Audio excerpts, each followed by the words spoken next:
Berikut, saya akan kongsikan kaedah untuk mengemaskini maklumat senarai guru penasihat sekolah masing-masing.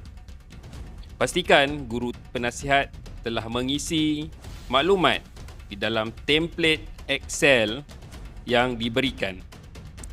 Di sini ialah panduan untuk mengisi maklumat.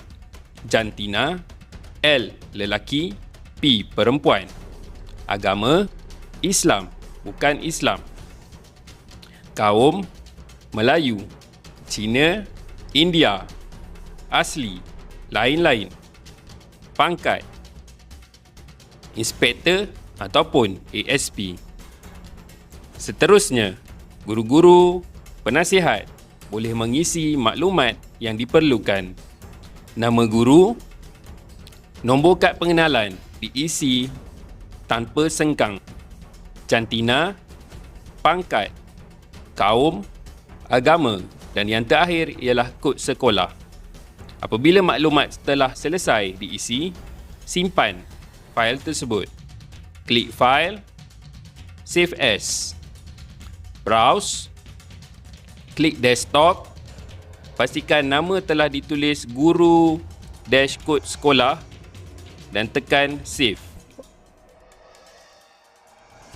Seterusnya, buka aplikasi Smart Cadet, klik kepada senarai guru penasihat.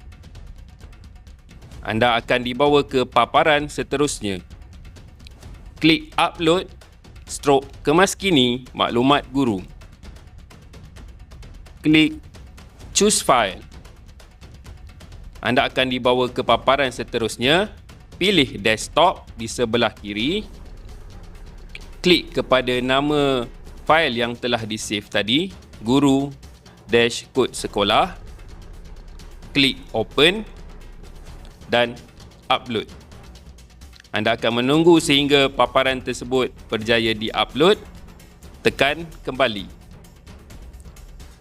Di sini telah ditunjukkan senarai guru-guru penasihat yang berada di sekolah tersebut.